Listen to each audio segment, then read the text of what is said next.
The Secretary General of the United Nations, Antonio Guterres, will make some opening remarks, and then we will take a few questions. Sir, please. Ladies and gentlemen of the media, it is wonderful to be in Johannesburg, and I thank the people and government of South Africa. Hold on. Let's try it again. All right.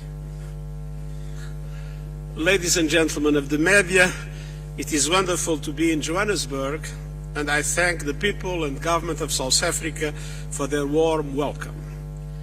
The Rainbow Nation has been an inspiration to nations everywhere, navigating their own paths to reconciliation and unity. And today South Africa is a powerful champion of the calls by the Global South for greater equality and justice in international affairs. Calls the world is hearing loud and clear, and also clear at the 15th BRICS Summit.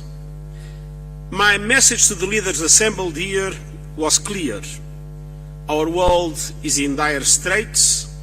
We face existential challenges, from the worsening climate emergency and escalating conflicts to the global cost of living crisis, soaring inequalities, and dramatic technological disruptions.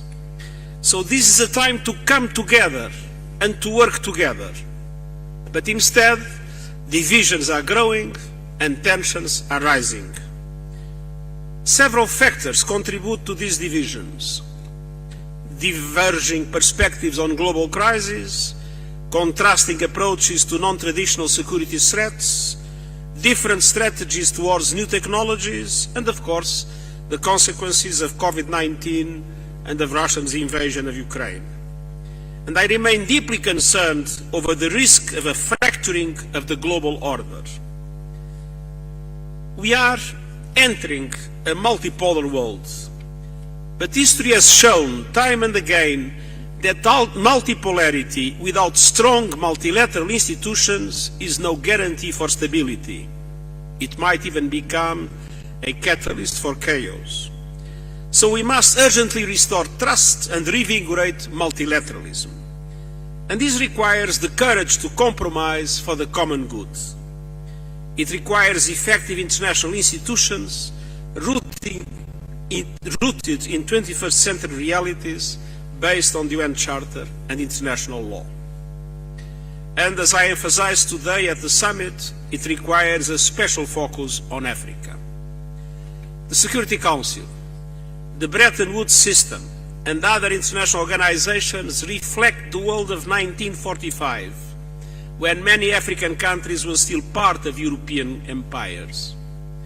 To this day, the continent is underrepresented in the global financial architecture, just as it lacks a permanent seat on the Security Council.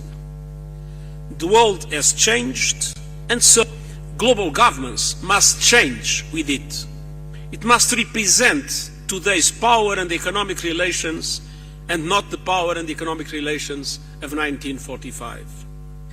And that is why I've been advocating deep reforms to make global frameworks truly universal and representative of today's realities, and more responsive to the needs of developing economies. We need more inclusive institutions at every level, including through greater representation of women and young people.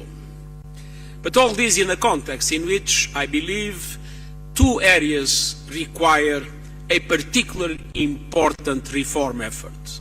One is the Security Council, the second, the Bretton Woods system. If we are not able to reform our institutions and make sure that they reassume a truly universal character, we risk fragmentation, and fragmentation can be, one day, a factor of confrontation.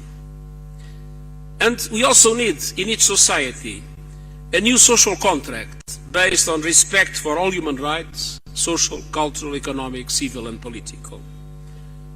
And finally, we need to act in solidarity and with greater urgency in several future defining areas. And allow me to refer some of them.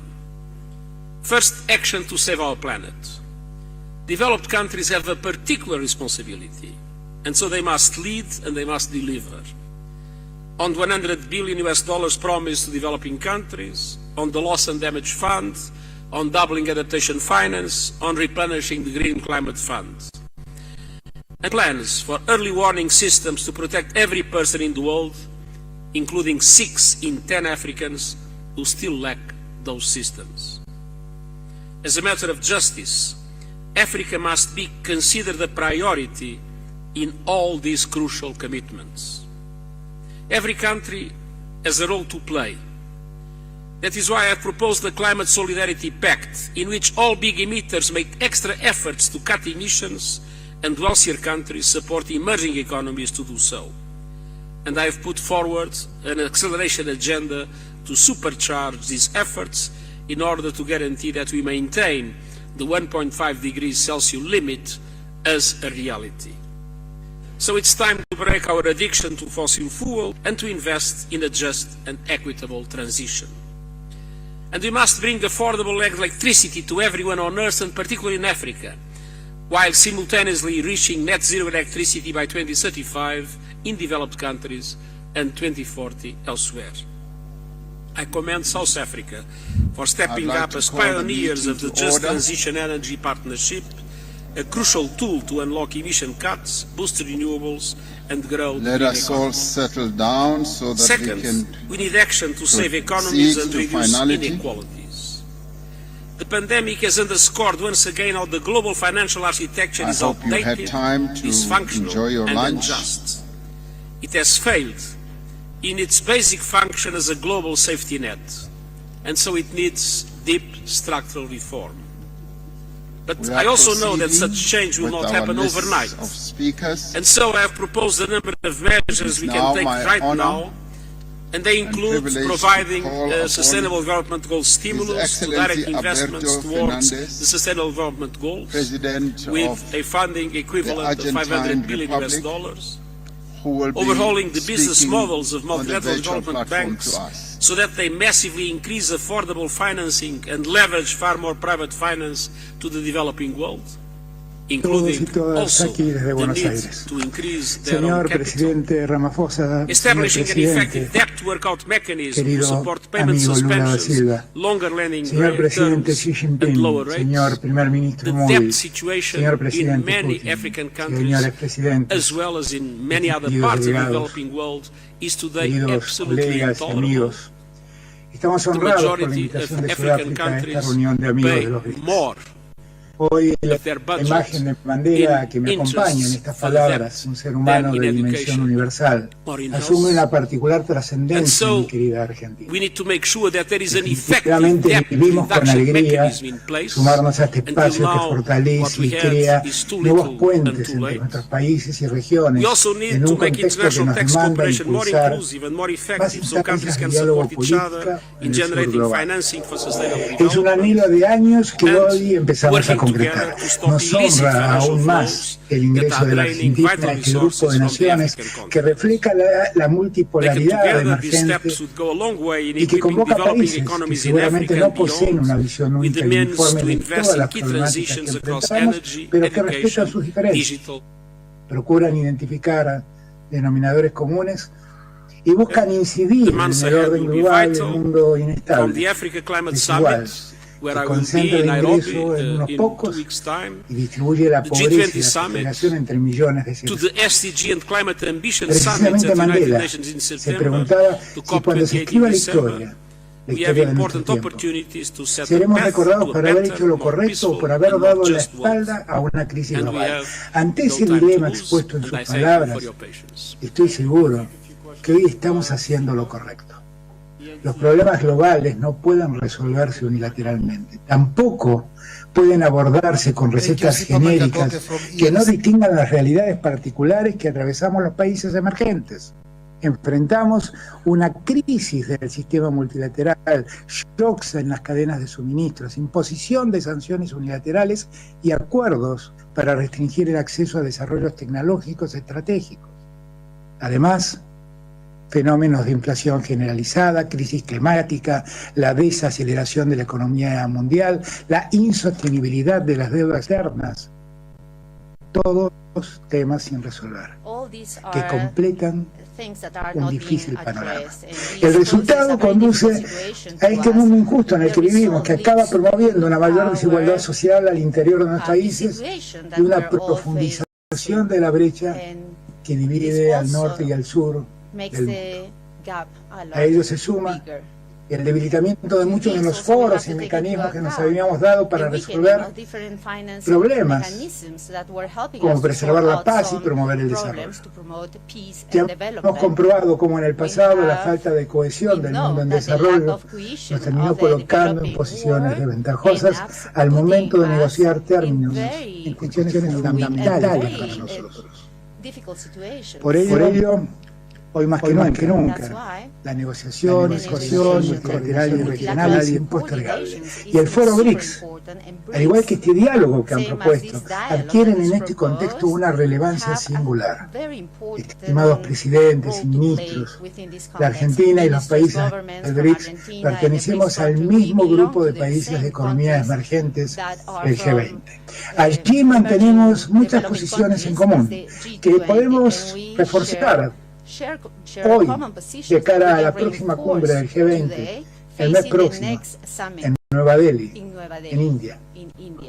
Consideramos que la presidencia pro tempore de India y las próximas presidencias de Brasil y de Sudáfrica, sumadas a la reciente pasada de Indonesia, son una gran oportunidad para reinsertar las prioridades del sur global en la agenda del G20. Necesitamos bases de consenso sólidas para avanzar hacia una arquitectura de desarrollo sostenible, reformada, que iguale las condiciones en el mundo que hoy existe. Necesitamos motores de una recuperación económica sostenible y que tenga en su centro a la equidad, a la inclusión y al respeto de la igualdad soberana.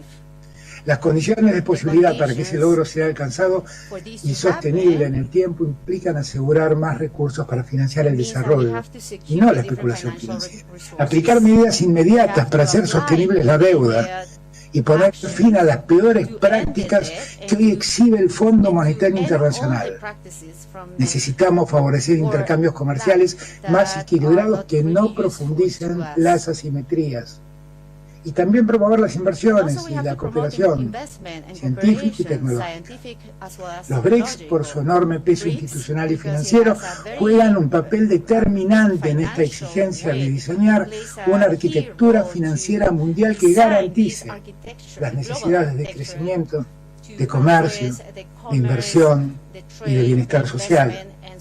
Y un BRICS fortalecido a través de la presidencia y participación de nuevos socios creará una nueva plataforma para proyectar la voz de los países en desarrollo en el escenario internacional. La Argentina hoy celebra haber sido invitada a ser miembro de los BRICS.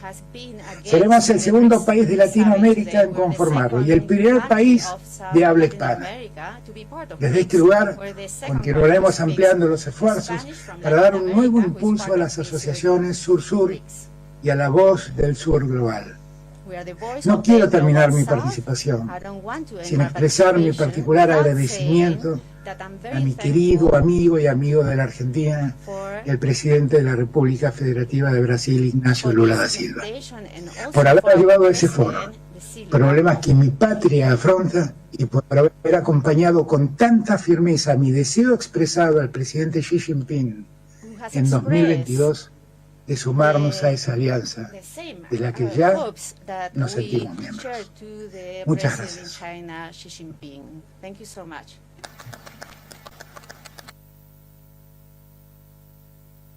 Thank you. It's now my honor to call upon Her Excellency Ms. Sheikh Hasina, the Prime Minister of the People's Republic of Bangladesh. Very much. Bismillahirrahmanirrahim, Mr. Chair, Excellencies, ladies and gentlemen, Assalamu alaikum. I thank President Mr. Ramaphosa for his invitation. I feel a personal attachment to South Africa, having enjoyed the affection and blessings of President Mandela. I recall his joining our celebration for the 25th anniversary of Bangladesh's independence in 1997. Like him, our father of the nation, Bangabandhu Sheikh Mujibur Rahman, lived a life of sacrifice for his nation. He has spent more than 13 years in prison to secure our people's right of self-determination. In 1974, at the UN General Assembly, he condemned apartheid as a crime against humanity and called for decolonizing Zimbabwe, Namibia, and Palestine. Following his legacy, we have come here to BRICS outreach to reaffirm our solidarity with Global South. We also maintain a spirit of friendship to all nations of the world with malice towards none. The lesson we take from the global health, cost of living, and climate crisis is that none of us is secure until everyone is. Mr. Chair, Bangladesh is now the world's 35th largest economy with a strong commitment to sustainable development. We have cut poverty from 41.5% in 2006 to 18.7% in 2022.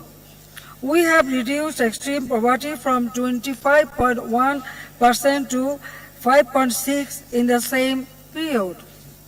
We have provided electricity to all households.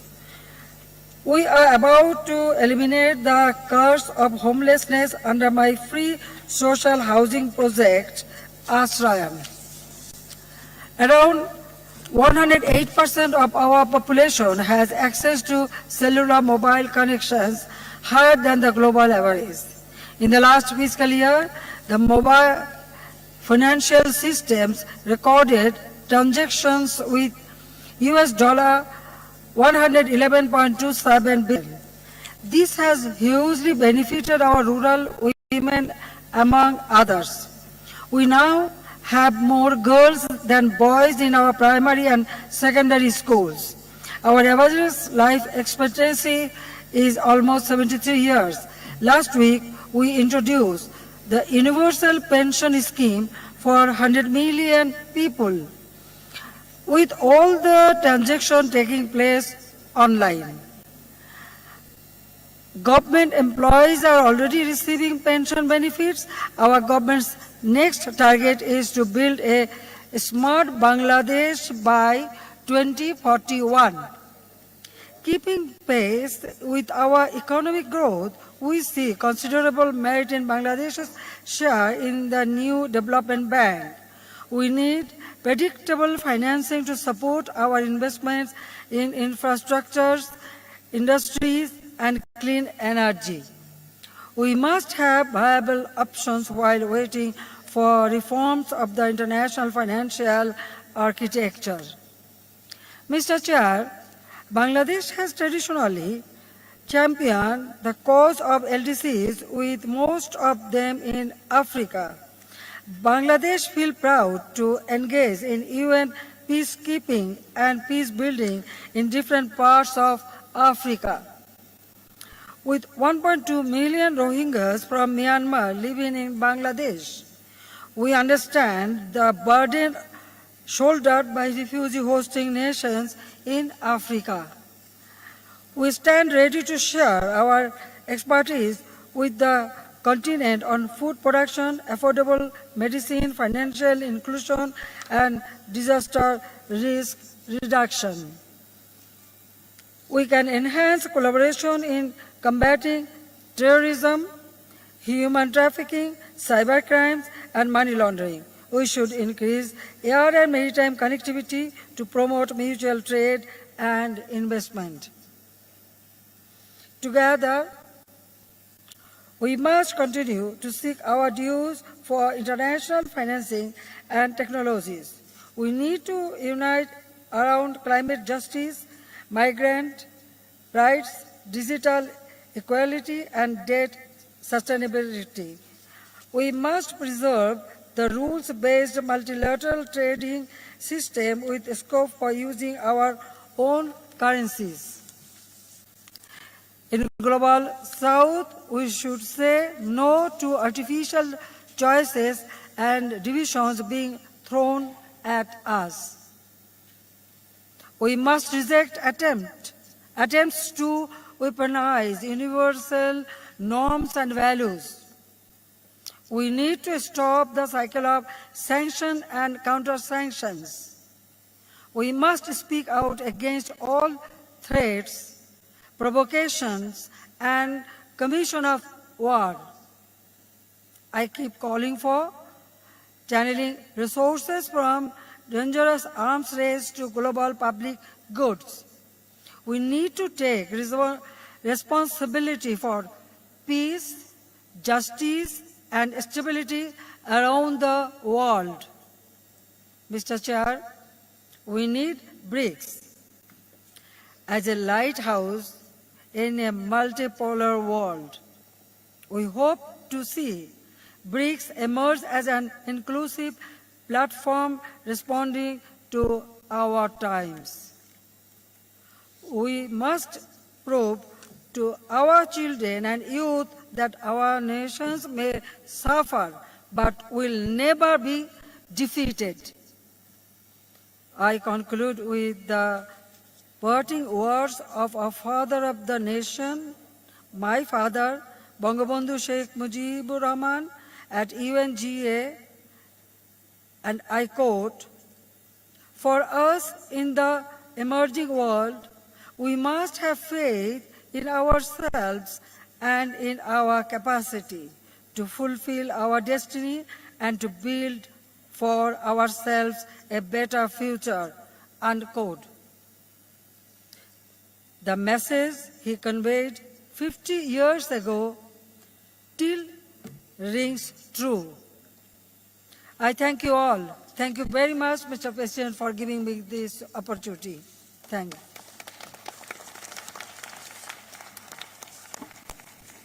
Thank you very much, Prime Minister.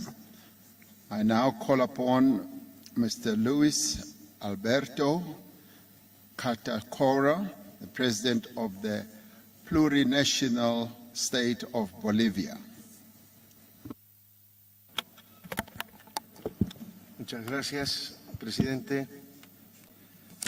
Thank you very much, Mr. President. Quiero agradecerle First of all, por la I invitación would a like to este foro. thank you for this invitation to Expreso this un platform. saludo I a todos express los my greetings to all the presidentes, presidents, dignatarios, dignitaries, estados y personalidades que and están acá different presentes. personalities who are present today. Hoy aquí, en el continente Today, africano, here on the African continent, los bolivianos nos sentimos the como en people casa, of Bolivia feel entre at home. hermanos. We feel among brothers. pues compartimos Because con los we países share africanos with the African una misma countries historia a de common luchas history populares of popular contra el struggle colonialismo, against la colonialism, servidumbre y la servitude, explotación de and nuestros the pueblos exploitation of our y nuestros peoples recursos and our naturales. natural resources. Los movimientos de liberación lucharon durante The los liberation primeros movements años del struggled siglo for XIX hasta the- entrado el siglo from the early XX 19th century para until culminar well con into the nuestras 20th respectivas century, culminating independencias in our nacionales. respective national independences. Tenemos más de un siglo We have more than a de century incansables of batallas tireless por battles fortalecer to nuestros strengthen our estados national nacionales. states.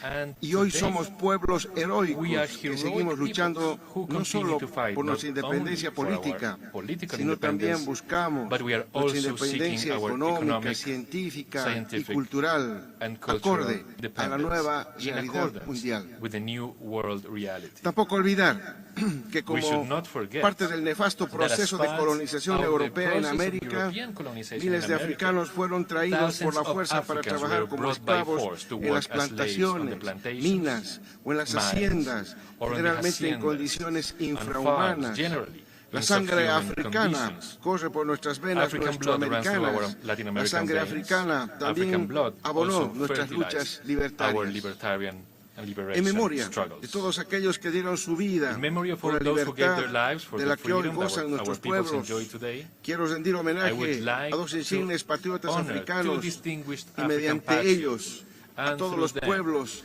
de to este all the continente. peoples of this continent. A Nelson Mandela, Nelson padre de la Mandela, independencia father de of the South Sudáfrica, African independence, y a Patrice Lumumba, and Patrice Lumumba, héroe nacional y primer ministro de la national hero República and prime Democrática minister del of the Congo, Democratic Republic of the derrocado Congo, y asesinado por la infamia de overthrown los and intereses assassinated by the imperialistas infamy of y imperialist and colonialistas en colonialist septiembre interests de in 1960. September 1960. El inmenso valor y The convicción immense courage anticolonialista and de todos anti-colonialist nuestros conviction of héroes all our heroes jamás podrán ser can borrados de never la be memoria erased colectiva from the collective y se memory convierte hoy and en la have base become today moral de la on the moral resistencia de nuestros basis pueblos of the al resistance of our neocolonialismo peoples que pretende against destrozar neocolonialism las that seeks to crecientes destroy the lazos de growing cooperación bonds entre of nuestros cooperation continentes y between our regiones continents que se acercan and cada vez regions, más para which are afrontar moving a even los closer retos y together to desafíos face the de un challenges mundo of a multipolar multipolar world en in the configuración. making.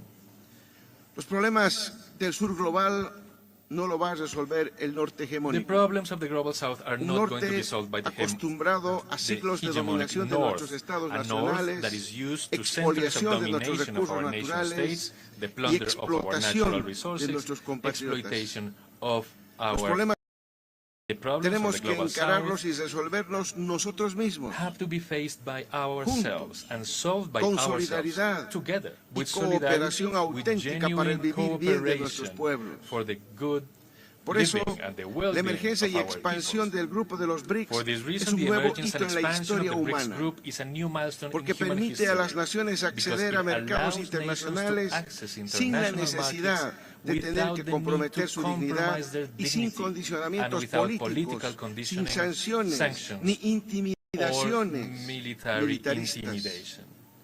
Bolivia comparte con los 5 países Bolivia que integran los shares with the BRICS 5 BRICS una visión countries común a respecto common a un vision orden of an internacional international fundado en la order based igualdad, on la equality, complementariedad, the complementarity, la solidaridad, solidarity, la inclusión, inclusion, el consenso, consensus, la cooperación mutually beneficiosa beneficial mutuamente, cooperation, el respeto a la soberanía respect for the y a la sovereignty and autodeterminación de los self-determination pueblos of peoples en el marco del within the multilateralismo context of horizontal, horizontal buscando multilateralism, que la presencia y los seeking to intereses de ensure las that the economías presence and emergentes interests jueguen un rol of emerging decisivo economies en el play a escenario decisive role internacional. in the international stage. Los BRICS tienen cada vez una BRICS mayor gravedad económica have en a un bigger mundo en pleno gravitas cambio in hacia a la changing multipolaridad. world towards Una preponderancia multipolarity. basada en una economía real preponderance con based on a real fundamentos economy with sólidos solid asentados en la based producción on the y la production and industrialización con industrialization respecto a la with respect naturaleza y for a la madre nature tierra. and Mother Earth. Bolivia quiere formar Bolivia parte wants de to be estos part of these cambios. changes. Bolivia tiene su propio modelo Bolivia has its económico own economic que model le ha permitido that generar has made it excedentes que son possible to redistribuidos a la generate población, surpluses habiendo that logrado are disminuir los redistributed índices to de the pobreza population y and has desigualdad managed to reduce entre ricos y poverty pobres. and inequality between La rich diversificación de la and poor. economía, la industrialización con sustitución de Diversification of the economy, the importaciones, la industrialization with producción import substitution, y production, exportación de and alimentos export of y food productos and industrializados, industrialized la products, the consolidación consolidation de una of a economía en broad-based base economy, ancha y la redistribución and social del social excedente económico redistribution of the son economic los surplus objetivos del are the modelo económico, objectives of social, the Bolivian comunitario economic, productivo social, de community, Bolivia, and productive model. que nos permite avanzar This allows us hacia to una move industrialización towards an acelerada accelerated y hacia un sistema de comercio industrialization and towards a multilateral abierto, multilateral, complementario, open, transparente, transparent, inclusivo y no and discriminatorio. non-discriminatory trading system. Aunque Bolivia es un Even país though de Bolivia ingresos is a medios middle-income y una country economía en desarrollo, and a ha developing conseguido economy, mantener un we constante have managed crecimiento to y maintain a una steady estabilidad growth económica and an con economic justicia stability social with significant social significativa justice en in nuestra our región. region. Creemos firmemente firmly que la believe incorporación that de Bolivia's Bolivia a los incorporation into BRICS the sería BRICS mutuamente would be beneficiosa mutually beneficial por la concurrencia because en of áreas the concurrence in estratégicas strategic como la areas such energía, as energy, los recursos natural naturales, resources, la agricultura, agriculture, la producción de alimentos para food la production for exportación, export, la ciencia y la science and tecnología, technology, así como nuevos as enfoques well de as new approaches cooperación, to cooperation, financiamiento e financing, inversiones and strategic estratégicas investments en infraestructuras in critical críticas infrastructure for para la integration, integración, given dada la Bolivia's privilegiada privileged posición geographic geográfica position. que tiene Bolivia. Bolivia, con las mayores reservas de litio del We mundo, have the largest lithium reserves confía in the world, en encontrar and we hope socios that we will find estratégicos strategic con el objeto propósito de obtener tecnología y financiamiento necesarios para la industrialización soberana del litio, así como para garantizar mercados para los productos bolivianos con valor agregado. No vamos a permitir que se repita la triste historia boliviana con la plata y el estaño, imborrables cicatrices de pobreza de nuestros mineros y de todo el pueblo. El litio boliviano no puede correr la misma suerte que la plata explotada en la colonia, la goma o el estaño que se expolió de nuestro territorio como materia prima y que nos dejó en la pobreza, igual que pasó con el uranio de Níger, con el cobalto de la hermana República del Congo y con otros tantos otros recursos naturales expoliados durante siglos de los países africanos y nuestroamericanos. El aseguramiento de cadenas de suministros de recursos energéticos y minerales y metales críticos no pueden continuar siendo un pretexto para el intervencionismo y la expansión colonial. Deploramos cualquier intervención militar extranjera en África, en nuestra América y en cualquier parte del mundo, y apelamos al respeto a la soberanía de los Estados, a la autodeterminación y a las instituciones de integración regional y continental. Cualquier conflicto tiene que resolverse respetando los principios de no injerencia, diálogo y entendimiento mutuo establecidos en la Carta de las Naciones Unidas. Si bien la herencia colonial y racista dejó terribles secuelas en nuestros países, también está históricamente comprobado que nuestros pueblos han sabido salir adelante y prosperar, impulsados por la convicción y los sueños de nuestras gestas libertarias. Por eso, nuestra revolución democrática y cultural dignifica a todas las bolivianas y bolivianos, rechazando toda forma de imperialismo y explotación neocolonial. En poco tiempo más, en 2025, Bolivia celebrará sus 200 años de independencia, más comprometida que nunca con la integración sudamericana, de Caribe y del sur global. Quiero aprovechar esta ocasión para invitar a todos los países de BRICS, así como a todos los países de América Latina, África y del mundo, a que nos acompañen a celebrar el bicentenario de Bolivia, en el camino a su segunda y definitiva independencia, con plena soberanía económica y política. Están ustedes invitados a compartir los 200 años de libertad del pueblo boliviano. Muchísimas gracias. Thank you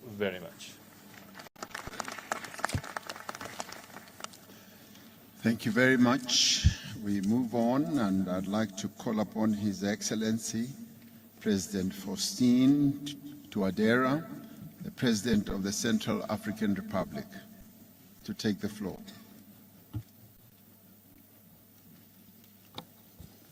Merci.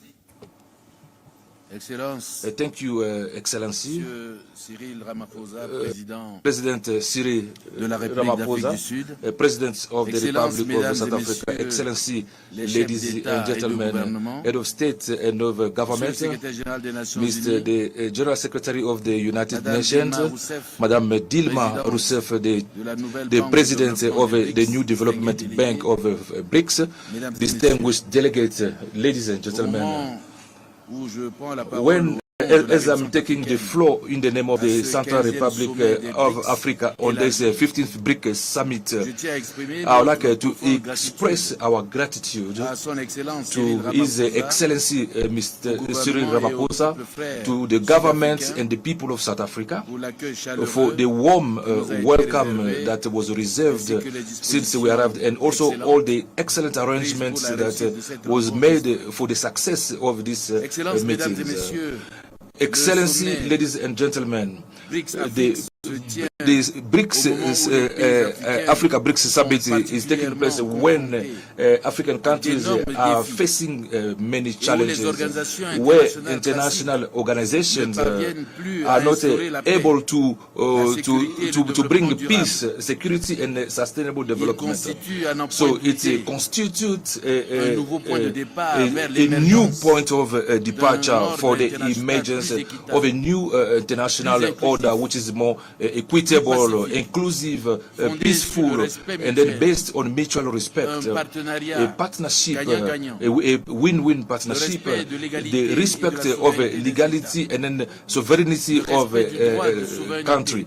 So we need to respect sovereignty of a people and then nations on their natural wealth, which must be done in the interest of a national development and the well-being of the population of that given country.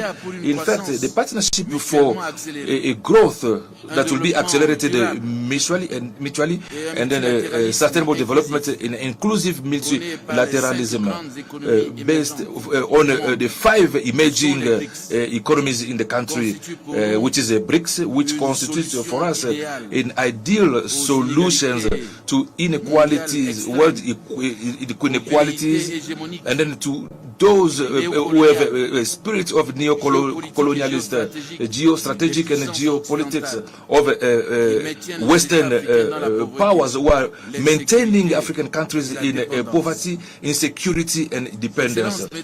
Excellency and ladies and gentlemen, the Central Republic of Africa is ready to integrate BRICS and then build together a better world where nobody will be left behind. In fact, since the return of the constitutional order in 2016, the Central Republic Africa took some measures to catch up with the lost time and to respond to peace imperatives.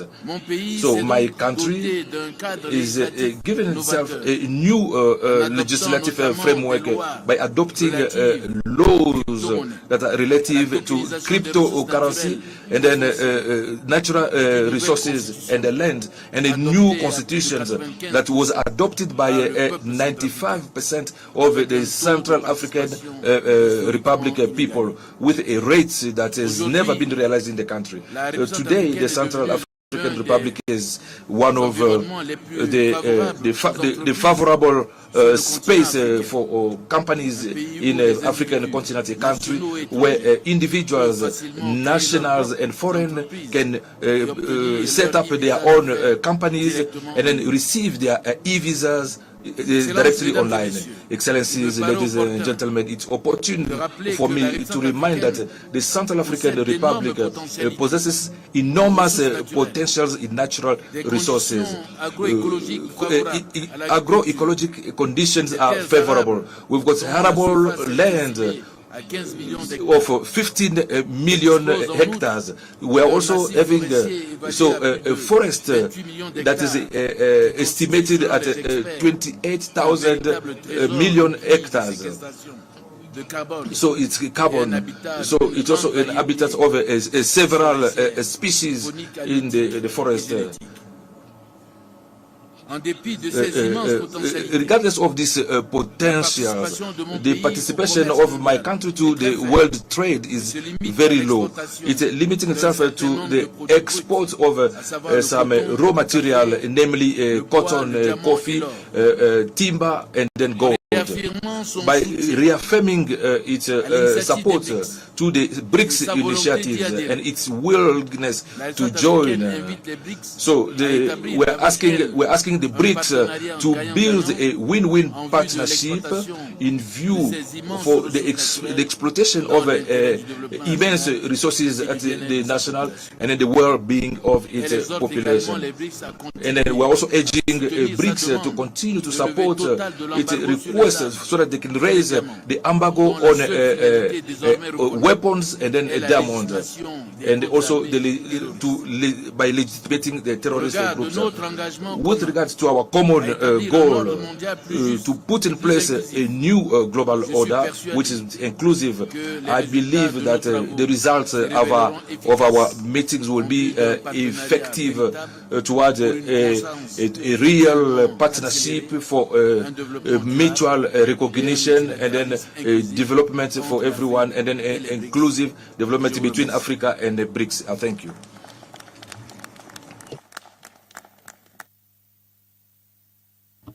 Thank you very much, President. I now call upon His Excellency President Denis Sassou Nguesso, the President of the Republic of the Congo.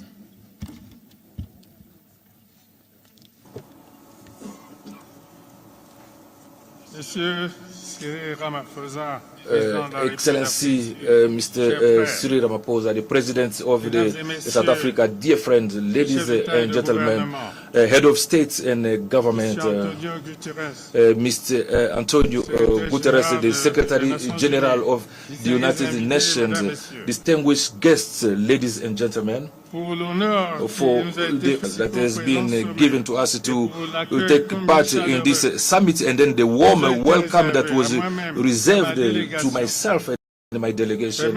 Allow me to translate my gratitude to my brother Cyril Ramaphosa, the President of the Republic of South Africa, as well as to the South African people.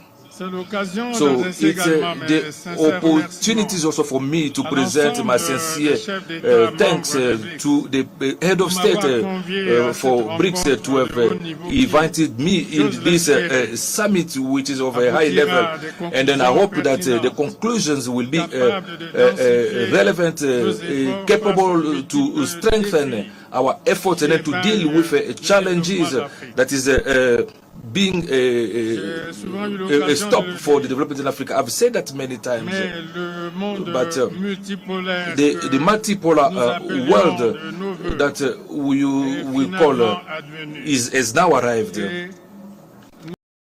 We are very happy for that. Mr. the Head of State and then the government and member of BRICS, your fight, your strive for an international order, equitable and just, is also our fight. The Africa in general, the Congo, my country in particular, subscribe to your objectives of a multilateral partnership that is inclusive and representing the world as it is today.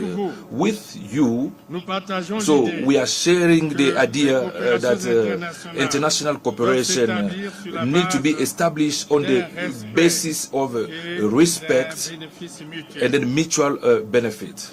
So it's that spirit that we find in our dialogue with you. So I really wanted to thank you for that.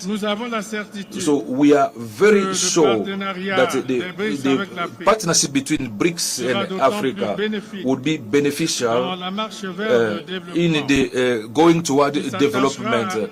So it would be a real mutual construction that will profit everyone. But the condition for success for this partner in the service of development is to deal with real issues of the continent. With that spirit, our conviction is that we need, before everything else, to underline, to put an interest on a basic infrastructure, aiming to build production capacity and then the physical integration of our territories. Otherwise, how are we going to take advantage of the implementation of the free trade area, the African free trade area, without basic infrastructure, transport, telecommunication, energy? About 600 million people do not have access to electricity. how are we planning how can we plan the industrialization of the continent? So these questions are very essential. So the African free trade area is an opportunity to guarantee a sustainable growth. So, adding to that, to concerns that have been raised, the access to drinking water, sanitation, so the building capacity of a human capacity, the quality of life, these are priority for us. So the list is not exhaustive. First to this, so the key to progress in our continent is without any doubt it's the facilitation for the access of our different countries to finance. So I'm expressing my wish, the partnership between BRICS-Africa and BRICS, it must be a supported access to facilitate fund for development. So we are hoping that this will be available, especially through the new development bank that will contribute actively to the finance solidarity toward Africa, where the necessity to make our country eligible. So we are also formulating some BRICS to the G20 meeting, so that they could also raise the request of Africa, for which a specific need to be taken into account in these world organizations. Ladies and gentlemen, the part of Africa in the international governance must increase and become finally representatives of its real weight. So Africa is ready to start with new initiatives in a multilateral framework, a renewed framework, so to bring responses to the challenges to which the humanity is facing. So that is touching mostly be it the threat to peace or to environment, it's Africa that is affected. It's in this perspective that we have initiated Brazil, Indonesia, the Democratic Republic of Congo, Gabon and Congo to organize in Brazzaville a summit of the three basin forests, namely the basin of Amazonia, the basin of Mekong, and then the basin of Congo. So we are hoping through this summit to bring a concerted answer and effective for the big basins that is supporting the planet for the fight against climate change, and then also for the importance extreme for the protection of biodiversity. Allow me, ladies and gentlemen, head of states and government, to take this opportunity to invite you to come and attend to the Brazzaville summit, afin to put together our effort in to find adapted solutions to face effectively the agency of climate change. Ladies and gentlemen, so as the theme is saying it, BRICS and Africa is calling to a firm commitment in favor of development. So commitment to make to prosper in a peaceful Africa, a stable Africa, where the virtues of dialogue must always be taken into account. Thank you.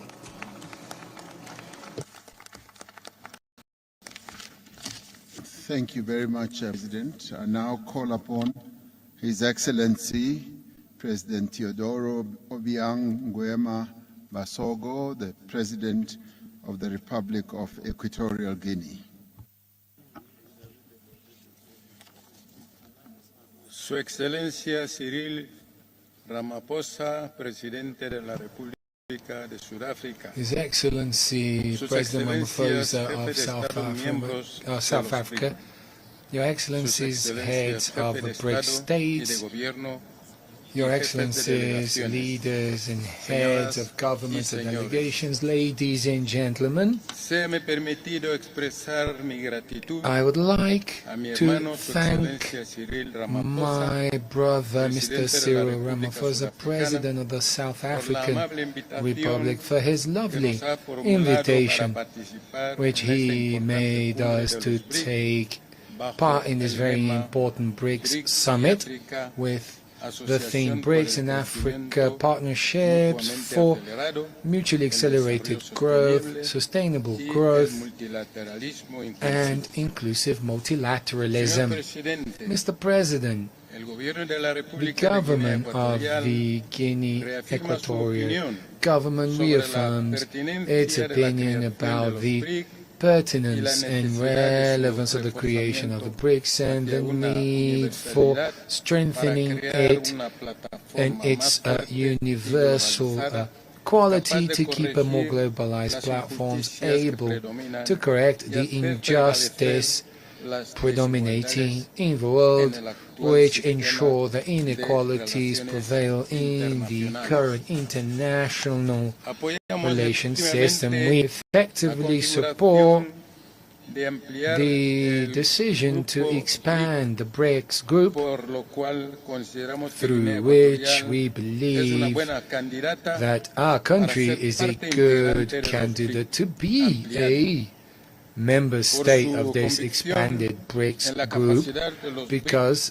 of its conviction and the BRICS capacity of creating a more just and fair global system with a more equitable international order in relation to relations between the countries. The Republic of Guinea, Equatorial Guinea, believes that South Africa has overcome the times of theoretical dogmatism to travel towards realities that does indeed impose effective change in the imaginations of the global South. This struggle can only bring to us this effective victory with monetary and economic power and with the will and determination from the BRICS being guided to the accelerated economic growth, sustainable development and also inclusive multilateralism amongst its member states, fighting against the injustice of the current political and economic system which continues to make the African people to suffer from the countries that hold the reins of the world economic and its institutions for keeping their economic power status quo over the emerging nations. Mr. President, in order to be able to face this situation,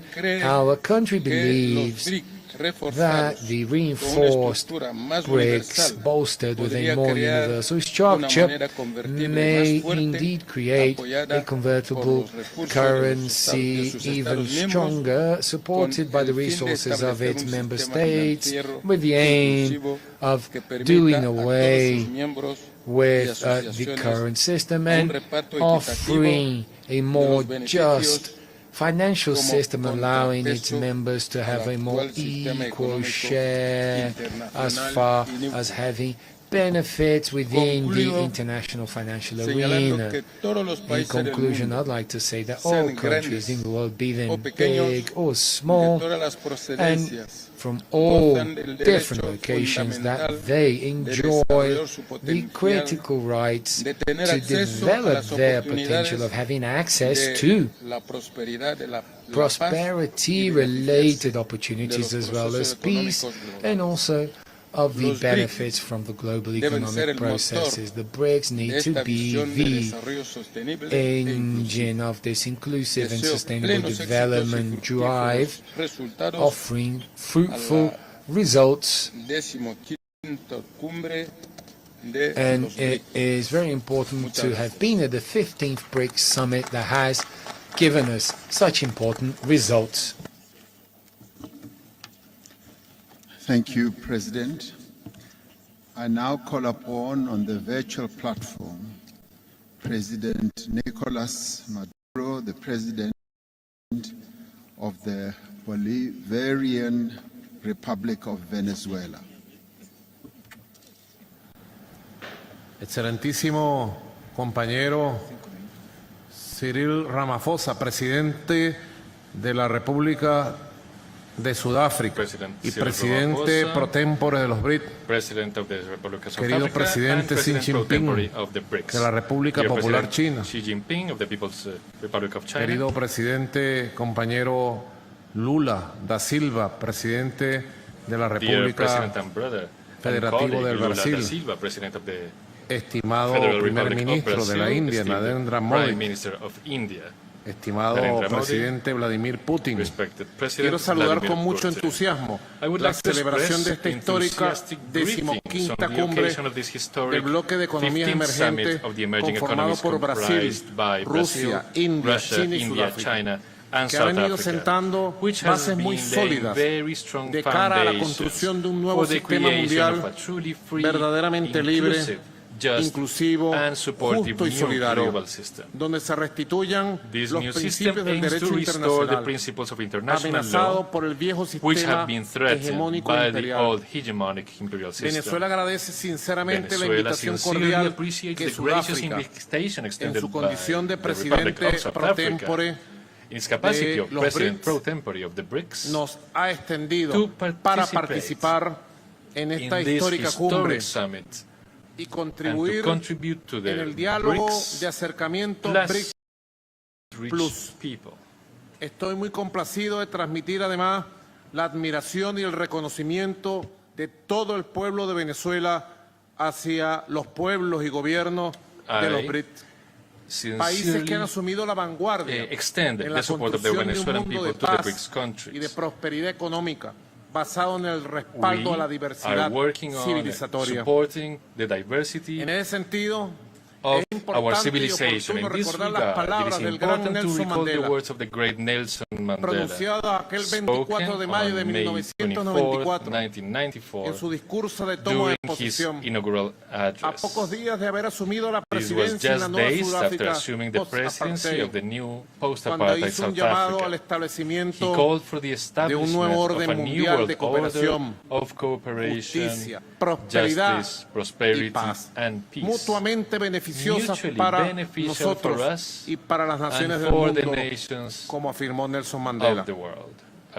Al vernos aquí, junto a ustedes, Venezuela, participando en esta cumbre histórica de los BRICS, viene a mi mente el comandante Hugo Chávez,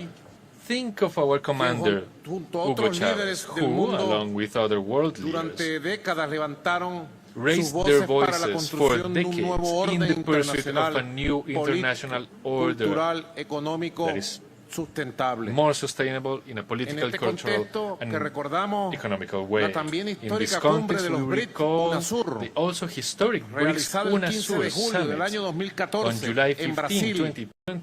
Allí estuvimos, país que para ese año desempeñó la presidencia de este poderoso bloque de economías emergentes y propició dicho encuentro para avanzar en el diseño de una nueva geopolítica, en un nuevo mapa mundial para la cooperación política, financiera, económica y energética, principalmente.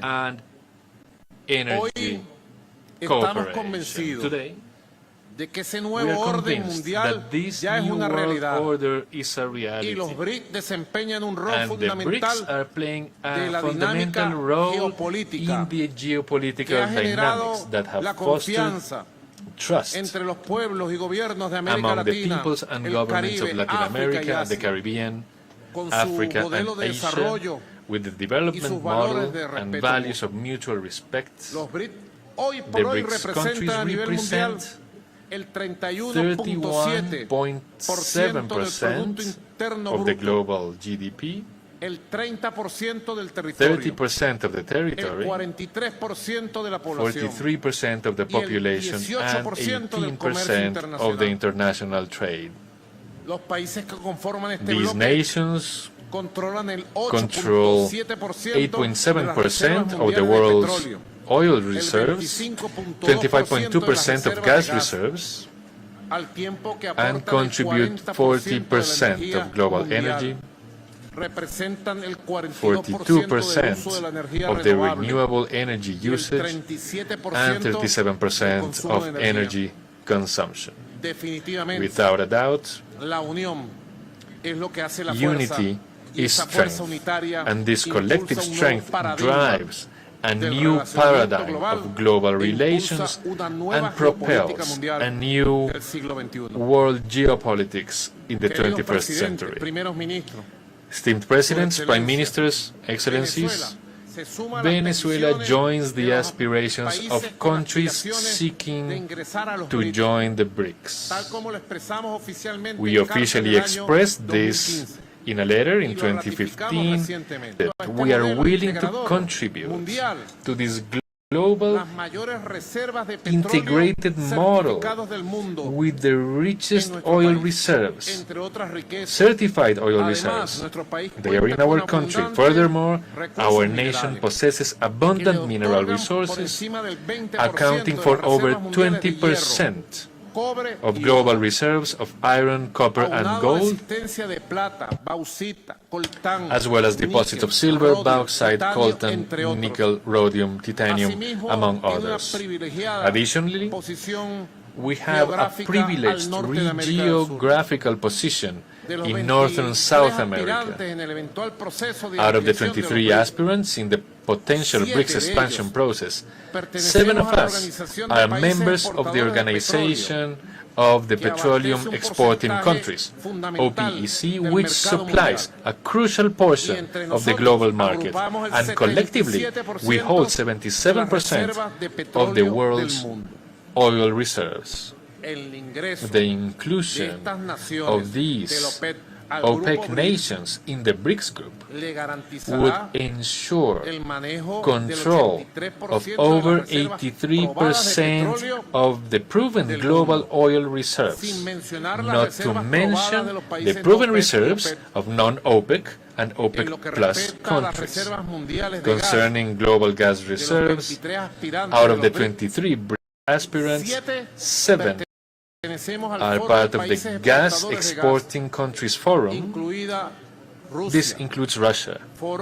This forum manages 72% of the world's gas reserves and supplies 44% of the global markets. Venezuela's accumulated experience in the face of illegal imposition of criminal sanctions and unilateral coercive measures is another vital aspect that we are prepared to share with the BRICS group and its friends.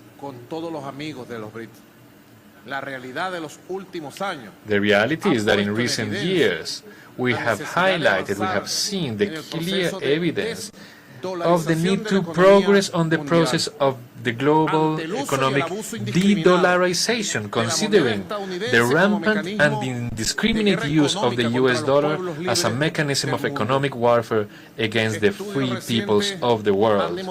Recent studies have shown that at least 30 nations, representing 28% of the global population, which is around 2,178 billion human beings, are affected by imperialist sanctions and other extortionary measures and economic warfare. The economies and development models is undeniable. The implementation of these measures negatively impacts the enjoyment of human rights, as recognized by the UN Human Rights Council in March 2023. Colleagues, Presidents, Prime Ministers, From Venezuela, we come together to shape a new financial architecture that allows for transactions with innovative physical and digital means and a wide range of national currencies. This would provide to new forms of financing that contribute to the recovery and growth of our economies. In Venezuela's case, the growth projection of over 5% in 2023 is the highest in the region, according to the United Nations Economic Commission for Latin America and the Caribbean. It is our desire, Mr. President, to join the BRICS Think Tanks Council to contribute our modest experience to counteract the harmful effects of Western sanctions on the world economies, as well as to dismantle the financial and commercial domination system. Furthermore, we undertake the responsibility of promoting political and economic relations between the BRICS architecture and the key mechanisms of consultation and cooperation in Latin America and the Caribbean. Among these, I am talking about the Bolivarian Alliance for the Peoples of Our America, the People's Trade Treaty, this is ALBA TCP, and the Community of Latin American and Caribbean States, CELAC, aiming to advance the formation of regional blocs, as was envisaged in the historic Summit 2014 between BRICS and UNASUR. The consolidation of these ambitious alliances requires a high level of people's awareness about realities, strengths, and capacities for united progress. To that end, we propose strengthening the communicational alliance by revitalizing cooperation between the BRICS and Telesur and the Latin American Caribbean Multimedia and Multi-State Platform. Colleagues, Excellencies, since its inception, BRICS has been conceived with an inclusive and complementary vision, with the multilateral system at its core, including the World Trade Organization and its reform. It supports the growth of micro, small, and medium enterprises, integrating them into the global value chains, and expanding cooperations in the fields of digital economy and green development, among other actions. Therefore, the call to expand its membership represents hope for those of us with the noble and modest aspiration to contribute from various perspectives to becoming part of a new development model. This model has been growing under the leadership of BRICS and undoubtedly finds a momentous impetus toward the future in this grand gathering in Johannesburg.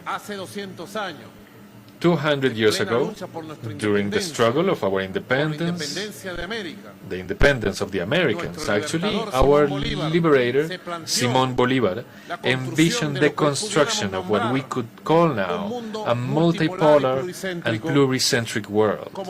As he said, to achieve the long-awaited universal balance. I sincerely believe that with the emergence of BRICS, we are closer than ever to realizing the dream of Simón Bolívar. This is the dream of the greater homeland, the dream of a human homeland, a global homeland. This is why President Ramaphosa reaffirmed our wholehearted willingness, support, gratitude for being invited to this historic summit. Venezuela takes a step forward with BRICS towards a world of peace, cooperation, the world of the 21st century. We say it from the heart, long live the peoples of the Global South.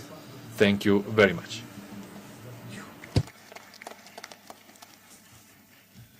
Thank you, President. I now have the honor to call His Excellency President Isaias Afwerki, President of the State of Eritrea.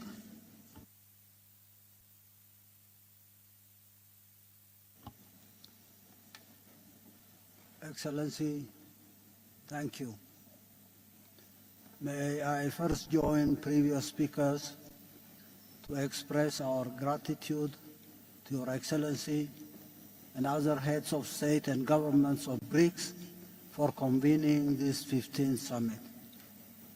Our deepest thanks too for the people and government of South Africa for their renowned hospitality. This meeting is taking place at a critical time when our global community is at a veritable crossroads. The flaws and deficits of the prevailing global governance architecture, whose defining features are dysfunctional, non-inclusive, and unfair rules and regulations, are too evident to merit emphasis. U.S. exceptionalism, or Pax Americana, has unleashed malaise that have gravely impaired global progress for almost a century now. Bipolarity, ushered in after the end of the Second World War, and attempts to impose unipolarity in its sequel in the past 30 years have resulted in endless spiral of conflicts and perpetual instability. Opportunities for global progress, meaningful participation between nations and peoples based on inherent commonality of interests and aspirations, social harmony within societies that depend on fair access to and distribution of the national pie have been squandered. This, in spite of mankind's exponential technological progress in the last 2 centuries, a capability which could have changed the quality of life for all humanity if it were seen, indeed as it should, in purely ethical terms, as a common public good. And at this 11th hour, the principal advocates and proponents of hegemony are pushing our global village to the brink of unprecedented disaster. The tendency for unbridled escalation of the war in Ukraine, led by the United States and NATO, is fraught with consequences that are ghastly to contemplate. Yet, the United States and its allies continue to doggedly pursue this perilous path in a desperate attempt to turn back the clock of history and assert what they term as their unassailable global superiority and dominance. Differences of scale aside, the devastating wars incubated by these policies in Africa, the Middle East, and other parts of the world in the past decades have and continue to incur colossal losses. The situation in Niger is only symptomatic. It's symptomatic of modern slavery. Imagine bringing back all the uranium that had been going to Europe to electrify this marginalized continent. Vast literature on and related institutions for conflict resolution and the maintenance of peace aside, costly wars unleashed directly or through proxies find no solutions in the majority of cases and are instead compounded by deliberate subterfuge. Peacekeeping forces, humanitarian assistance, etc., are mere palliatives to project semblance of serious concern. Most of the times, the institutions and conceptual pillars of global governance, the cogent principles enshrined in the UN Charter, are circumvented and supplanted by illegal frameworks and approaches. Grave issues of international peace are not addressed by and referred to legitimate international bodies for adjudication. Alliances and power blocs Coalitions of the willing are the preferred tools in order to breach international law. Illegal and unilateral sanctions, weaponization of US-dominated financial, economic, and judicial institutions, as well as other punitive instruments in their toolbox, are routinely invoked to punish those who do not toe the line. These suffocating and malicious policies are embellished by high-sounding phrases in order to claim the moral high ground. They are also propagated extensively through their wide and subversive media outlets. But for all their efforts, these misguided and reckless policies have and continue to endanger or engender robust and growing popular resistance in all corners of the world. The tiny few aside, the lofty aspirations of humanity as a whole is for a just and fair global order where justice and the rule of law prevail, where nations and peoples forge meaningful and symmetric ties of cooperation and partnership on the basis of respect for national independence and sovereignty, for societies anchored on compassion and social justice. These amorphous movements will require higher coordination in their critical layers. BRICS and other international organizations and platforms that broadly share these values and aspirations must shoulder the responsibility of better articulating and mapping out concrete objectives and strategies. The judicious approach will certainly involve a basket of concrete and consensual instruments that can roll back and sustainably dent the most vicious measures in their toolbox of repression.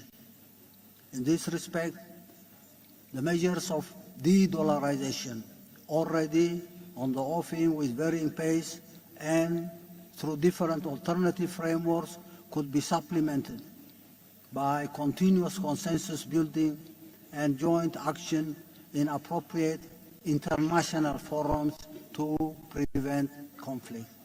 Mechanisms come out to expedite fair and comprehensive resolutions when and if they erupt. Similarly, the opportunities for coordinated and effective action may be explored to rectify systemic weaponization of judicial and other instruments that they have developed for ulterior ends and that are not in consonance with international law and the Charter of the United Nations. I thank you.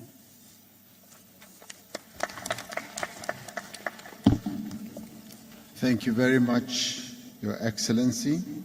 I now call upon Your Excellency Dr. Abiy Ahmed Ali, Prime Minister of the Federal Democratic Republic of Ethiopia. Your Excellency, President Ramaphosa, Excellencies, Heads of State and Government, distinguished ministers, ladies and gentlemen. At the outset, allow me to thank our host, President Ramaphosa, for the kind invitation and hospitality. I would also like to express my profound appreciation to Your Excellency for your able leadership as the current chair of the BRICS, in which you have amplified the collective voice of Africa. This BRICS summit is taking place at a critical moment in time, when often unheard voices in the global arena are striving to be heard. The many crises we have faced as a global community, particularly after the COVID-19 pandemic, have further exposed how cooperation is key for our collective survival. Hence, a growing and inclusive multilateralism is essential to overcome common challenges. A reformed multilateralism entails inclusivity, cooperation, and diversity of voices and interests.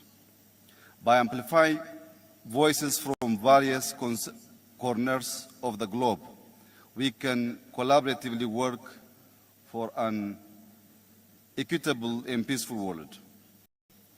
In an ever-interdependent world, collectivity is essential to adequately solve global challenges. Transnational problems require joint solutions. At this crucial time, promoting dialogue and harmony is highly critical for overall peace and prosperity. That's why Ethiopia has always been a champion and a defender of multilateralism. And the BRICS is indeed one key initiative, responding to the repeated calls for a new and inclusive multilateralism. Excellencies, ladies and gentlemen, the name Ethiopia evokes memories of origins and of an ancient and wealthy civilization. Remarkable works of architecture and monuments grace its land. Multiple kingdoms ruled over the dominion thousands of years ago. In this modern history, Ethiopia has remained uncolonized, and it has a long history of diplomacy stretching over 100 years. As a founding member of the League of Nations and the Organization for African Unity, Ethiopia's engagement in the international stage has been quite meaningful and impactful. Ethiopia is Africa's second most populous country, with around 120 million people, a greater majority of which are young and dynamic. This demographic dividend, if harnessed properly, can be a significant asset for cooperation through driving innovation, consumption, and providing a large workforce. Located in the Horn of Africa, Ethiopia also serves as a crucial gateway between Africa, the Middle East, and wider Asia. The efforts we are making in intensive infrastructure development within and across the whole region is a testament to our endeavors toward this regional integration. Our strategic position could provide the BRICS with enhanced connectivity opportunities across these regions. Ethiopia's substantial investment in roads, airlines, clean energy, and telecom infrastructure not only demonstrate our ambition, but also our potential to be a hub of connectivity for the African continent. Our positioning offers a vital link to East Africa's market and has the potential to foster a richer and a more inclusive integration of the global economy. Excellencies, my country has also recorded one of the highest economic growth rates in Africa and has showcased its potential to become one of the continent's largest economies. This growth is backed by a mix of agriculture, manufacturing, and service, demonstrating a diversified and resilient economy.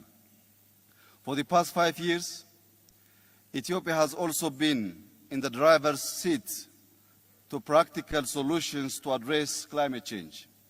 Through our massive Green Legacy tree planting program, the initiative launched in 2019 will be the largest afforestation program in the world, when by 2026 we will have planted 50 billion trees in a total of 8 years.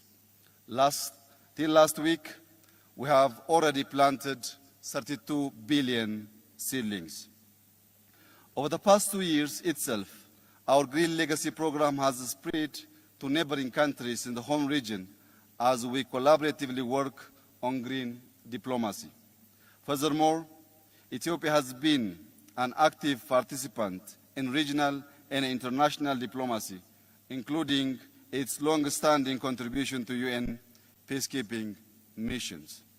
Therefore, Excellencies, our rich historic past, the breadth and depth of our bilateral ties across the world, as well as being forerunners in the establishment of key global and regional multilateral institutions, not only makes Ethiopia instrumental to BRICS bloc, but a key voice for inclusivity in the global arena.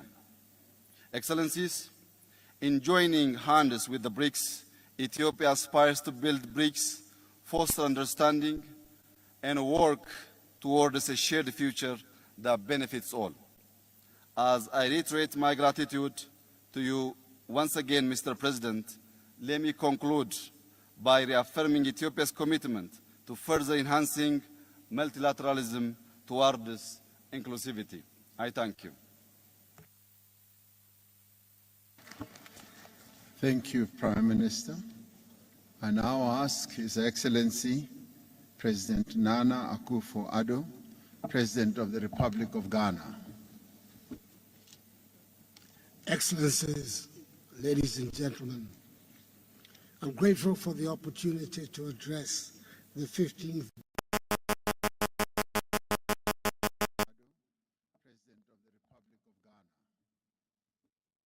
scale of the challenges facing our world and the urgent need to address them.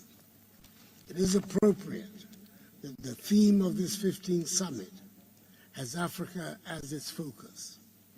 And I thank President Matamela Cyril Ramaphosa and the South African government and people for the invitation and for the warm hospitality the Ghanaian delegation has enjoyed here in South Africa.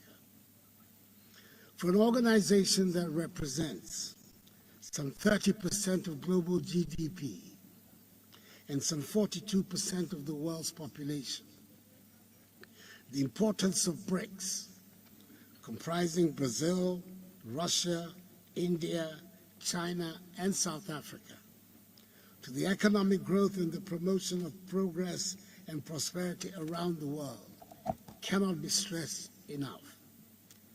And I must applaud successive leaders of the BRICS countries for sustaining the relevance of this body. Excellencies, never has there been a time in recent history where malevolent forces have combined in such a manner to bring hardships to the world, especially to those of us in Africa. We are indeed operating in the most difficult of times. The interlocking challenges and the convergence of crises we are faced with pose existential threats that require immediate solidarity and collective action. It is obvious that the world has virtually run out of time to work together in the spirit of multilateralism. If we do not renew our commitments to build, keep, and consolidate peace and democracy all over the world, we would have to brace ourselves to live in a new and more dangerous world today and in the future. The issues of peace, progress, and prosperity in BRICS countries in Africa are deeply intertwined, which presuppose that ensuring the development of Africa should be in our common interest, which will help right the historic injustice of Africa, the richest continent in the world, being as a result of systemic exploitation, the continent with the highest number of the poorest people.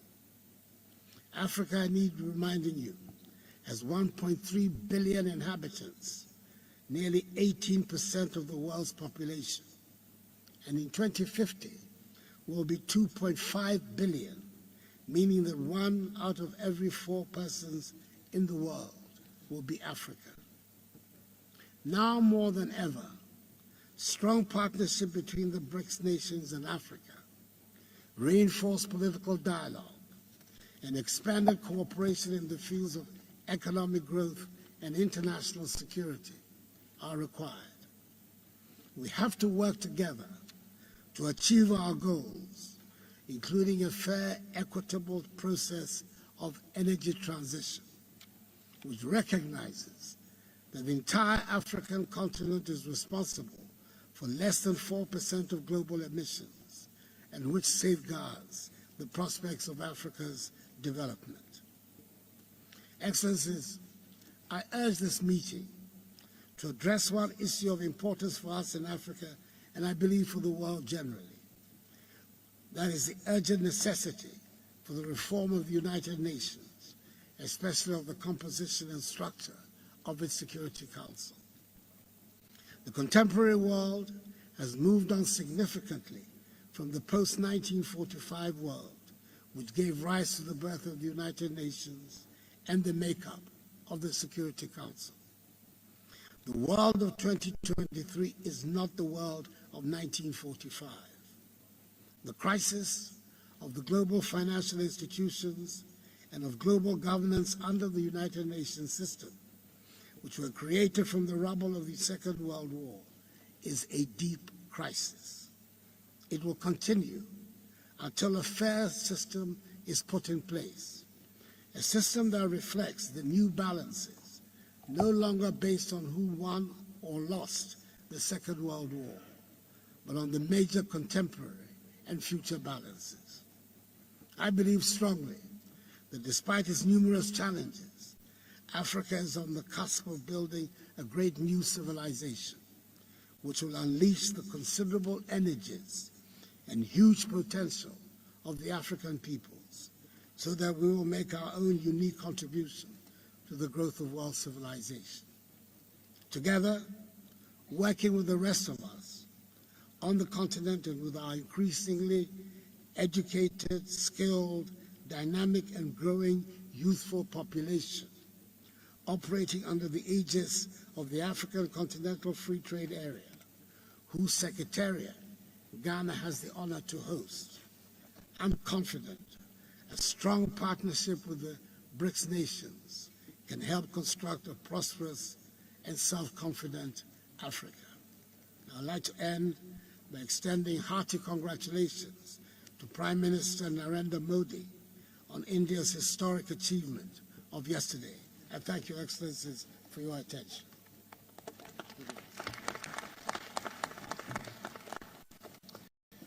Thank you, President. I now have the honor of asking Dr. Said Ibrahim Raisi, President of the Islamic Republic of Iran.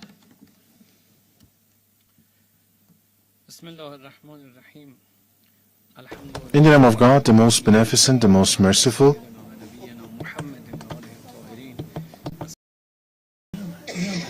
صدای رئیس رو نمیشنوم. نه فلور رو ندارم. و the Honorable President of the South Africa, at the outset, I deem it necessary to thank you and the government and the people of South Africa for inviting me and for the warm reception that has been accorded to me and my delegation. I need to thank you and also the presidents of Russia, China and Brazil and Honorable Prime Minister of India for providing this opportunity. My gratitude to you and express my pleasure and delight for being amongst my colleagues from the African continent and the friendly countries of BRICS. Without any doubt, the decision made by the members of BRICS for expanding this group was a commendable move that paves the ground for the global expansion within the framework of justice, and the benefits of Iran's membership to BRICS is going to make history and open a new chapter and a stronger step towards justice, fairness, ethics, and sustainable and lasting peace on the international stage. And Mr. Chair, this is the third time that South Africa assumes the chairmanship of BRICS, And in each and every one of these times, the good efforts and determination of South Africa for bring about more cooperation, not just in the BRICS, but also in the African continent, is praiseworthy. And the African continent is one of the main capitals of the global South, and there is this cultural diversity, ethnic diversity, richness, and also the languages, and also natural attractions and the rich mineral resources. These have all made this continent distinct from others.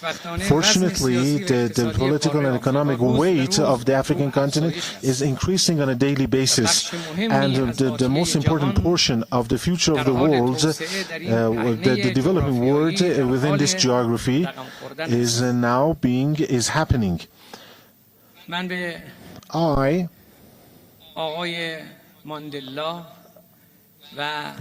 Mr. Mandela, the late Mr. Mandela, and the African heroes who stood against colonialism, I should salute them and remember their memory kindly. The Islamic Republic of Iran, since a long time ago, has been a friend and an ally of Africa, and strengthening economic interactions and cooperation has been very high on our agenda.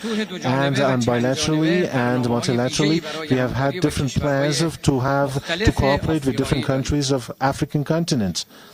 Honorable audience, dear participants, hegemony, injustice, the discriminations and the ethical crisis have put the world in a complicated and difficult position. The emergence of problems like hunger, the global changes, and no access to energy and medicine and medical equipment, coupled with cyber insecurity and cultural threats and to the values and identities, are just some of these challenges faced by the world, and they require more convergence and a global drive to deepen the dialogue of justice and to have a fair order that is coming from the collective interests of the people of the world. BRICS is the symbol of such a change and transformation into international equations that can and is capable enough to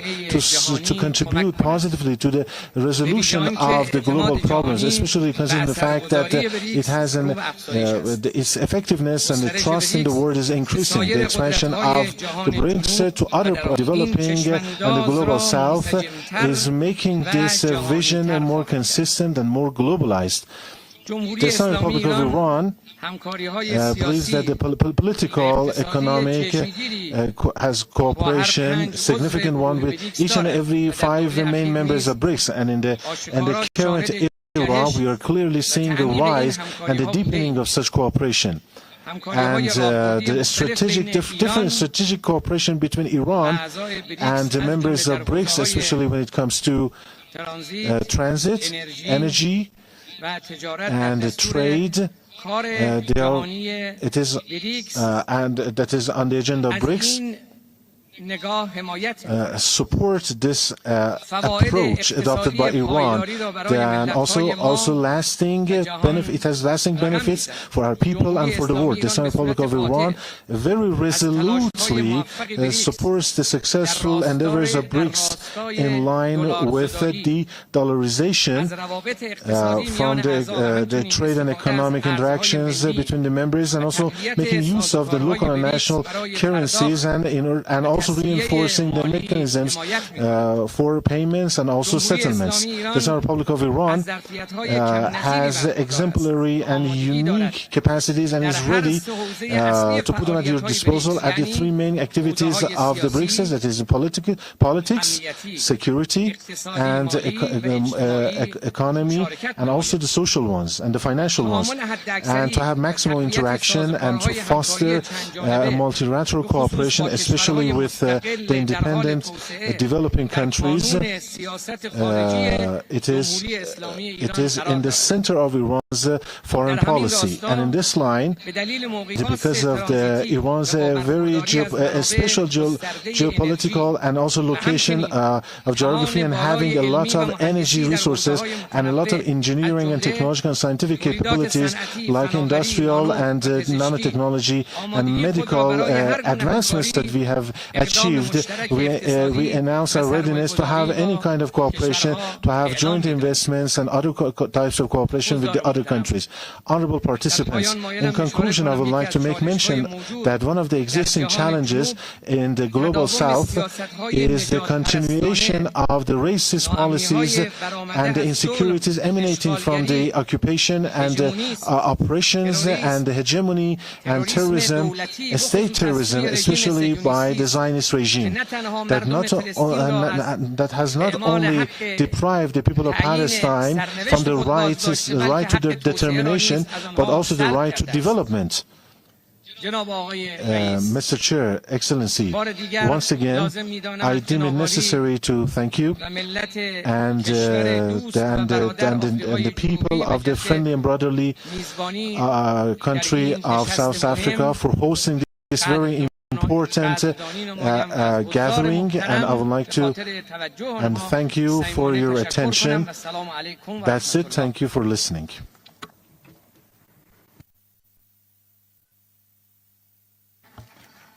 Thank you, President. My next speaker is His Excellency Ntsukwane Samuel Matekane, the Prime Minister of the Kingdom of Lesotho.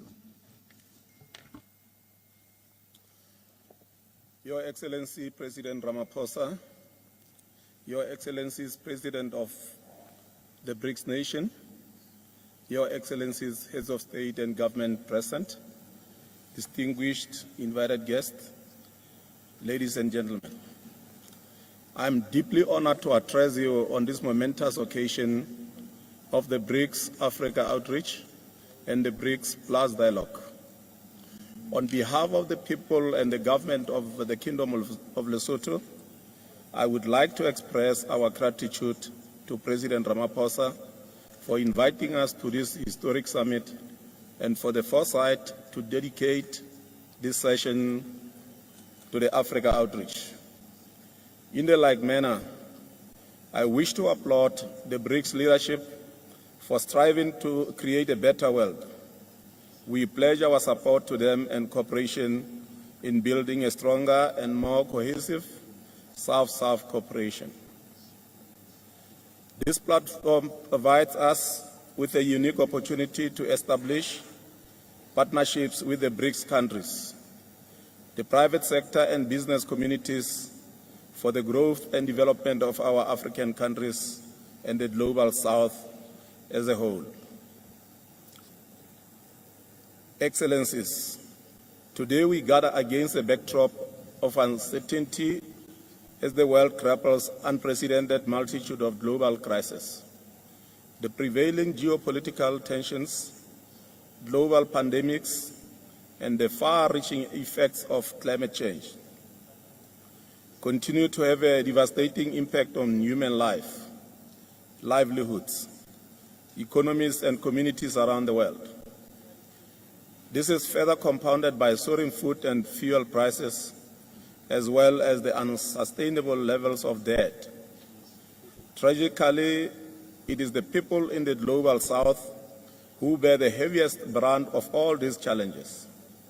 Therefore, the urgency of a dialogue among developing countries to promote economic development, peace and prosperity has never been greater. We call for dialogue and negotiation as fundamental tools for achieving economic development and peaceful resolution of conflicts around the world. In this regard, the reform of the UN security is central to the achievement of sustainable peace. We call on the BRICS countries to support the African common position in this regard. In the same token, the reform of the Bretton Woods institution is key to ensuring equitable economic growth. This is an agenda that we must all join hands in pursuing. Excellencies, We commend the rising influence of the BRICS bloc in recent years, a valuable platform for addressing the key challenges faced by the Global South. By fostering stronger relations among developing countries, we can unlock considerable opportunities for trade, investment, and technological development. BRICS countries are among the largest export markets in the world, and their role and influence in global trade cannot be overstated. There are considerable opportunities for BRICS countries to pursue in Africa, including opening up the markets for products from smaller countries, investing in key sectors such as manufacturing, agriculture and agro-processing, services industries, energy, tourism, transport and general infrastructure in small countries like Lesotho, and extending support to our countries as they strive for industrialization and technological advancement. Excellencies, as we approach the 78th session of the United Nations General Assembly, it is evident that many countries lag behind in our collective pursuit of the Sustainable Development Goals, SDGs. To address this situation, Lesotho recently signed the United Nations Sustainable Development Cooperation Framework 2024-2028, aptly entitled Kalebelo la Ntshege, and loosely translated as fast-paced implementation. This serves as a testament to our resolve to accelerate progress towards achieving the SDGs. In addition, we are actively engaging the youth to explore more innovative approaches to ensure swift yet effective implementation of the UN Agenda 2030 for the benefit of current and future generations. Excellencies, the need for immediate action is crucial when addressing global challenges like climate change. Our ability to confront these challenges relies on our collective unity. In addressing climate change, Lesotho has embarked on an ambitious clean energy initiative.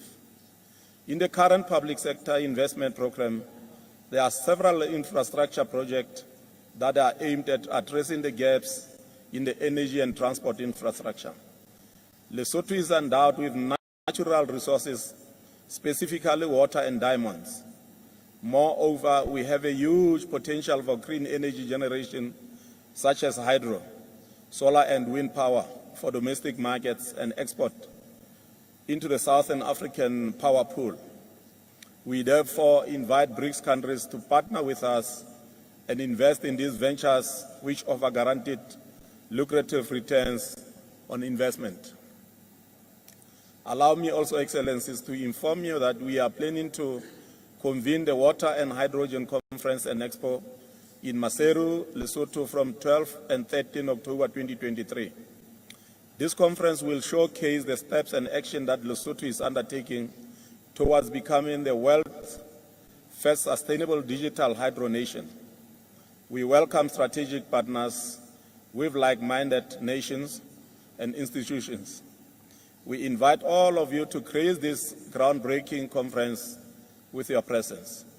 Further, we recognize the importance of infrastructure as catalyst for promoting economic growth and attracting private investment. Therefore, the development of air transport and road network is equally important. In light of this, the government has prioritized the construction of interconnecting roads that will link Lesotho and certain parts of South Africa with the Port of Durban. Moreover, efforts are being made to enhance and upgrade the international airport. This presents an auspicious opportunity for investment and collaboration with the BRICS countries and the business sector. Excellencies, as I conclude my remarks, allow me to indicate that with the establishment of the new development bank, we anticipate funding opportunities to implement various agreements, such as the African Continental Free Trade Area Agreement and China and India Provincial Arrangement. These funding possibilities can facilitate real growth and meaningful participation in regional and global value chains. Even as that happens, we need to place greater emphasis on the three fundamental pillars underpinning BRICS, namely promoting financial and economic development through cooperation and openness, respecting the sovereignty of other countries and pursuing peaceful resolutions to conflicts, and working to ensure justice and representation in the global governance system. With BRICS and Africa in partnership, the better life for all is achievable. I thank you.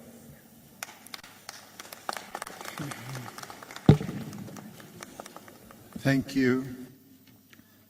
Somebody has lost their wristwatch. If you have lost your wristwatch, please come to the table or send somebody to come and pick it up. My next speaker will be His Excellency Dr. Lazarus Chakwera, the President of the Republic of Malawi.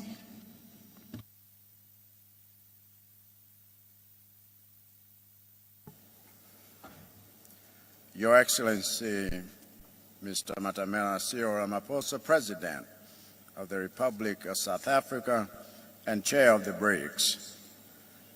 Your Excellencies, Heads of State and Government, distinguished delegates, ladies and gentlemen, this BRICS dialogue comes at a critical time for us as nations in the global South, a time in which three consecutive global crises, namely the COVID-19 pandemic, climate change impacts, and the war in Eastern Europe, have exposed two harsh realities we can no longer deny nor find acceptable. First, they have exposed the extreme vulnerability of our countries to external shocks owing to weak infrastructural, food, health, environmental management, governance, educational, and social protection systems that we need to develop to make our economies more resilient. Secondly, they have exposed the global financial and institutional systems' incapacity to respond to our needs speedily and fairly. So now that we know how vulnerable to shocks we are, and how unresponsive to our needs the global financial system and multilateral institutions are, what remains is for us to do something about it. And we are more than capable about it, for not only is there strength in our numbers, because the nations gathered here represent close to half of the human population, but there is also abundance in our resources. For the nations gathered here are the custodians of the bulk of the natural resources the world needs for the creation of the digital and green economies of tomorrow. The place to start is for us to confront the barriers that have denied us a stake in global prosperity in the past. One such barrier is our own failure to build our own institutional and financial systems, systems that can better facilitate the implementation of instruments like the African Continental Free Trade Area, AFCTA, and the aspirations of platforms like the Forum on China-Africa Cooperation, FOCAC, the Russia-Africa Summit, and the India-Africa Forum Summit, IAFS. A second barrier we must confront is the monopoly that some countries enjoy of multilateral institutions like the UN Security Council, where we must insist that it is no longer acceptable for a handful of countries that claim to love democracy and equality to have the power to undemocratically make decisions about us without us. 5 months ago, as outgoing chairperson of the least developed countries, LDCs, I presided over the launch of the Doha Program of Action for LDCs for 2022 to 2031 in Doha, Qatar, under the auspices of the United Nations. And yet none of the 46 nations that are part of this program have a permanent representation on the UN Security Council, where decisions are made affecting its progress. This is unacceptable. 5 months ago, I led my nation in mourning the loss of over 1,000 Malawians, the displacement of over 500,000, and the destruction of crops and infrastructure that over 2 million depend on, following the devastation caused by Cyclone Freddy. And yet Malawi has no nation to permanently represent its interest on the UN Security Council, where the nations that are the greatest cause of climate change remain unaccountable for meeting their obligations for climate change mitigation, adaptation, and loss and damage. That is unacceptable. In the face of these global challenges, Malawi is determined to work with BRICS nations to promote multilateralism and uphold international law in a new and better framework, because Malawi, with a post-colonial geopolitical framework that has failed to deliver equitable prosperity for our people, we must reboot the system. We must reboot it now. And we are here to help BRICS nations design the software. I thank you for your attention.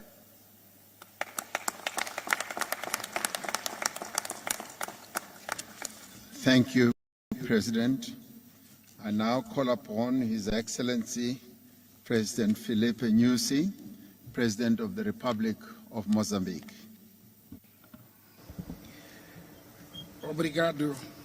Thank you very much, Caro irmão, my dear brother and good neighbor, Your Excellency Cyril Ramaphosa, President of the Republic of South Africa, and the chairperson of the BRICS nations, Your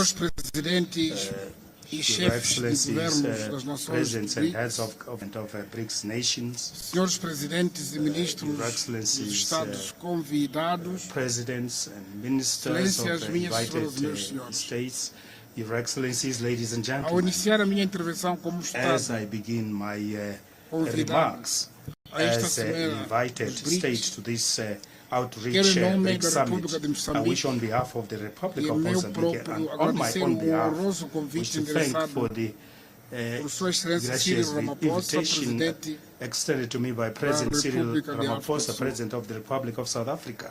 Esta participação This confere-me a participation oportunidade provides me with an de opportunity participar nos diálogos to BRICS Plus e BRICS participate in Outreach, the BRICS Plus fórum que and constitui BRICS dos Outreach mecanismos Dialogue, a importantes forum which is an important de mechanism fortalecimento da to cooperação strengthen internacional international e cooperation promoção de and aceleração do promote crescimento econômico dos países acceleration of emergentes economic e em development desenvolvimento. of emerging and developing Senhor countries. Presidente, na dinâmica da President, atualidade, a cooperação under multilateral the current para o dynamics, multilateral desenvolvimento cooperation for constitui development grande desafio is para a a esfera major das relações challenge in the sphere entre os of Estados na relations between perspectiva states in de inclusão do Sul prospect of global, the inclusivity, nos the sistemas inclusion of the multilaterais global como South forma in multilateral promover o systems as a crescimento way econômico. of promoting economic growth. Permitam-me que Allow ressalte me to highlight alguns aspectos que, a a few nosso ver, são aspects críticos no that contexto in atual. our view are critical. Primeiro, First,